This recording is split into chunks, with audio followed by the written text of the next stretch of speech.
صورة قمر يغيب خلف غيوم سوداء بينما تهتز الأرض من تحت طهران ويختنق الأقصى في ظلام النبوءة. يظهر صوت الرجل ليس كمحلل بل كحارس قديم لنبوءة منسية. عمران حسين، الاسم الذي لا تذكره نشرات الأخبار لكن تخشاه غرف العمليات السرية. الرجل لا يتحدث بلغة السياسة بل بلغة النهاية. يعرف في كل خطوة إسرائيلية تجاه إيران بصمة شيطان، وفي كل صاروخ شيعي يطلق على تل أبيب لعنة مبرمجة ضمن سيناريو كبير. ما الذي يقاتل من؟ إيران أم إسرائيل؟ أم أن الحرب مجرد ستار ينفذ من خلفه الدجال طقوسه؟ عمران حسين لا يخاف من ذكر الدجال، كائن ليس بخرافة بل كيان استخباراتي يحرك الأحداث باسم الدين. أدواته الإعلام والتكنولوجيا والحروب بالوكالة، وأهمها تحريف الفهم الديني. في قلب هذا السيناريو يقف المهدي لا كمنقذ فقط بل كلاعب محسوب.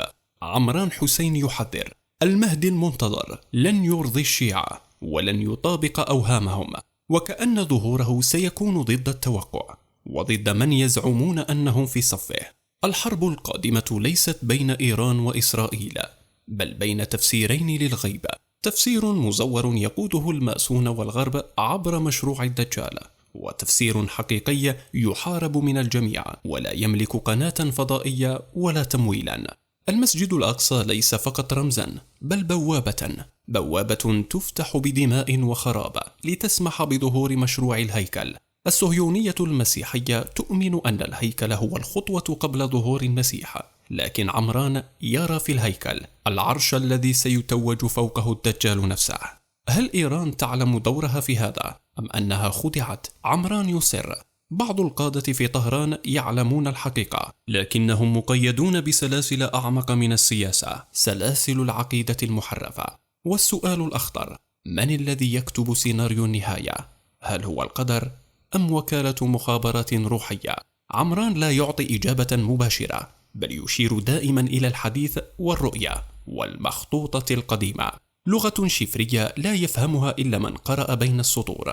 صورة القدس في ذهنه ليست فقط مدينة بل ساعة، وكلما دقت طبول الحرب في غزة أو صعد دخان فوق النجف كانت تلك عقارب تقترب من منتصف الليل. الشيعة سيصدمون كما يقول، لأن المهدي الحقيقي سيهدم معابدهم الفكرية قبل أن يهدم معابد إسرائيل. والسنة سيفاجؤون بأن الدجال لم يخرج من كهف بل من شاشة ومؤتمر، وربما من دول حليفة.